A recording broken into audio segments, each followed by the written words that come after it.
right, let's dive into the final two chapters of the biblical book of Proverbs. Now, don't think of this as just some dusty old text. It's an absolute treasure trove of really practical, profound wisdom about humility, leadership, and, what it actually means to live a good life.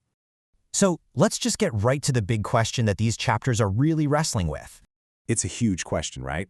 But what's so cool about Proverbs 30 and 31 is that they don't tackle it with some abstract philosophy. Nope, they get right down to it, with really concrete examples, starting with this one guy who understood that real wisdom, well, it begins with knowing what you don't know.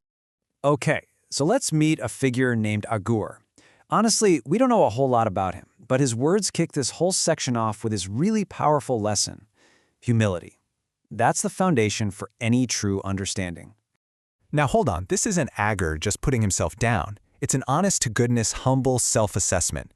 He's basically saying, hey, compared to divine wisdom, I know my human limitations. And that, right there, is the absolute starting point for wisdom, admitting you don't have all the answers. At its core, what we're talking about is self-reflection. You could say it's the engine that drives all of Agur's wisdom.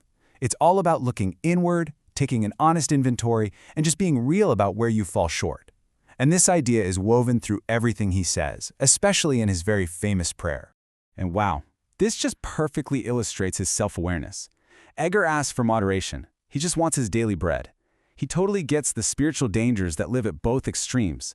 He knows that poverty could push him to steal and compromise his integrity, while being super wealthy could lead to arrogance, making him forget he even needs God. It's such a timeless warning about the traps of both desperation and distraction. So let's see how this builds.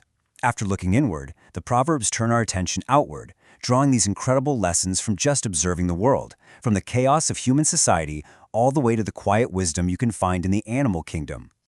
Okay, this list might sound a little harsh to our ears, but it's making a really profound point about social order. What happens when people get a status or a position that they're just not ready for? Well, according to the text, when someone gets power without having the character to handle it, the result is chaos and pain for everyone around them. So if that's a picture of chaos from human foolishness, where do we find a model for order and wisdom? Well, the text points us to nature, highlighting these four small creatures. Ants, they show us how to prepare. Rock badgers teach us how to find security. Locusts show us the power of working together. And even a lizard teaches us to be resourceful and grab opportunities when they come.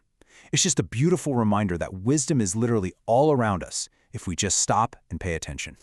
Now, let's shift our focus a bit from general wisdom to wisdom specifically for leaders. In chapter 31, we're introduced to King Lemuel, and he shares the powerful advice his mother gave him about the very specific temptations that can bring a ruler down. And the advice she gives is so direct and practical. First, she warns him against wasting his strength and his focus on a huge harem of concubines. I mean, this was a common practice, but it could drain resources and create all kinds of political instability. In fact, the source points to King David's own family, where sons from different mothers literally fought and killed each other. And second, she warns him against alcohol. And here's why that second warning is just so critical for a leader. A king's most important job is to uphold justice. Alcohol clouds your judgment and messes with the very discernment you need to rule fairly and protect the vulnerable. For a leader, the stakes are just way too high. So from these serious warnings for a king, the chapter pivots to its really famous conclusion, this extended poem that describes the ideal woman. And this isn't just about one person. It's a portrait of wisdom in action. She embodies all the virtues the book has been building up to this whole time. This opening line just completely sets the tone. The woman being described here is presented as something rare and incredibly precious. Her value isn't about her looks. It's about her character and her competence, which we're about to see unpacked in amazing detail. And look at this. We see how her character, her diligence, wisdom, kindness, trustworthiness, it has a direct positive impact. It's cause and effect.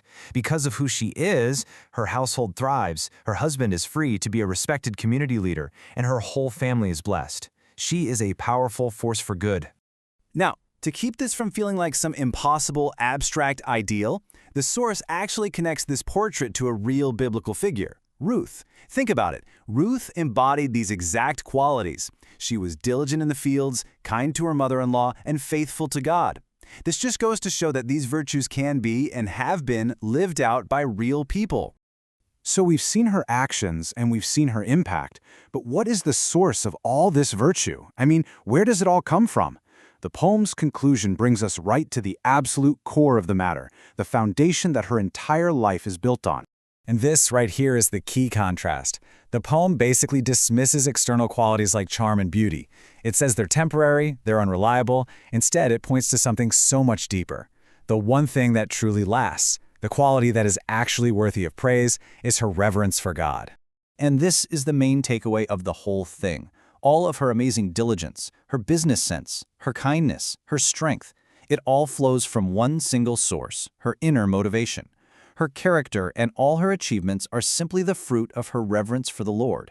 That's the engine for the well-lived life described here. And this really leaves us with a final thought, doesn't it?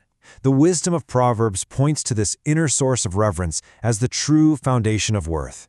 It kind of challenges us to look past all the fleeting and superficial stuff and to ask ourselves, in our own lives, in our own time, what is the foundation we are building on?